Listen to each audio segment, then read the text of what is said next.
তিস্তা নদীতে গজল ডোবার বিপরীতে একটা বাঁধ দিবেন, এটা একটা ভুয়া তথ্য। আপনারা বলেছেন ফারাক্কার বিপরীতে বাঁধ দিবেন, এই নিউজটা সব গণমাধ্যমে এসেছে, এটাও একটা ভুয়া তথ্য ছিল। কিছু মানুষকে বিশ্বাস করে অন্তর্বর্তীকালীন সরকারের দায়িত্ব দেওয়া হয়েছে, কিন্তু আমাদের মনে হচ্ছে তারা দ্বিধা বিভক্ত এবং লোভ করছে ক্ষমতায় দীর্ঘদিন থাকার জন্য। তাদের এই লোভের বিষয়টি কথাবার্তায় আকারে ইঙ্গিতে তারা এটা দেখাচ্ছে। তো আমরা বলতে চাই, শেখ হাসিনার সময়ে শেখ হাসিনা অনেক খারাপ ছিল, সে আমাদের ভোটাধিকার হরণ করেছে। আপনারা যারা ফেরেশতা হিসেবে এখানে এসেছেন, আপনাদের মাঝে সেই লোভটা কেন ভর করছে? আমাদের জিজ্ঞাসা। সংস্কারের কথা বলছেন তো, আমরা তো সংস্কারের মতামত দিয়েছি, এখন মতামত অনুযায়ী আপনারা বাস্তবায়ন করেন, এটা হলো আমাদের কথা। আপনারা বাস্তবায়ন করবেন। আপনারা বলেছিলেন যে কোন কোন দল কি কি মতামত দেয় ওয়েবসাইটে দেখাবেন। বিষয় তো দলগুলোকে আপনারা লজ্জা দিতে চান, এই তো? আচ্ছা, দিয়েছেন। আওয়ামী লীগ নিষিদ্ধের বিষয়ে আপনাদের একটা মিটিং হয়েছিল, সেখানে কিছু উপদেষ্টা বলেছিল আওয়ামী লীগ নিষিদ্ধ করার দরকার নাই, কিছু উপদেষ্টা বলেছে আওয়ামী লীগ নিষিদ্ধ হোক। এখন রাজনৈতিক দলগুলো সংস্কার বিষয়ে মতামত যা দেবে ওয়েবসাইটে দেখাই দিবেন। এবার উপদেষ্টারা কারা কারা আওয়ামী লীগ নিষিদ্ধের বিপক্ষে মত দিয়েছে দেখান, ওয়েবসাইটে দেখান। আপনাদের নৈতিকতার মানদণ্ডগুলো আমরা দেখছি আস্তে আস্তে। 1971 সালের যে মুক্তিযুদ্ধ, এইটা মুখ থুবড়ে পড়েছে 1972 সালে।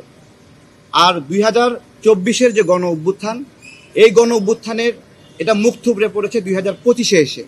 এর জন্য দায়ী কারা? এর জন্য আমরা যারা রাজনৈতিক দল আছি আমরা দায়ী। আমরা কি সরকারের বিভিন্ন জায়গায় বসে আছি? আমরা কি নিয়োগ বাণিজ্য করছি? আমরা কি প্রশাসক নিয়োগে জালিয়াতি করছি? আমরা কি জেলা প্রশাসক, উপজেলা প্রশাসক বিভিন্ন অফিসে গিয়ে তদবির বাণিজ্য করছি?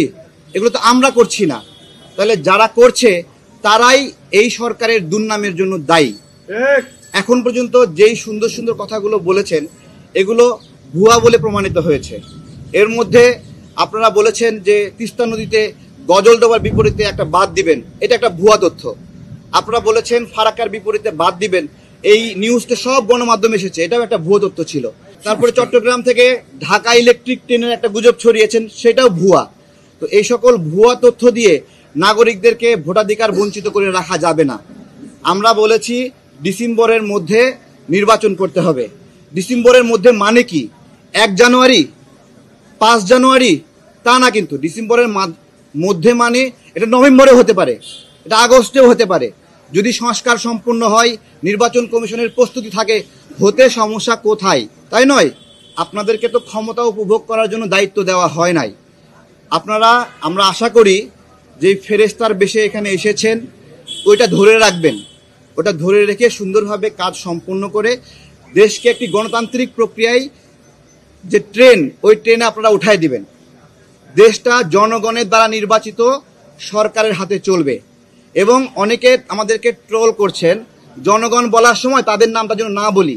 জনগণের একটা অংশ যদি বেনিফিট পায়, বেনিফিশিয়ার হয়, তারা ভোটাধিকার নাও চাইতে পারে, কিন্তু যেই মানুষগুলো ভোটাধিকার চায় তারা জনগণ, এবং সেই জনগণের অধিকারের জন্যই ভোটাধিকার নিশ্চিত করতে হবে, এটাই আমাদের কথা।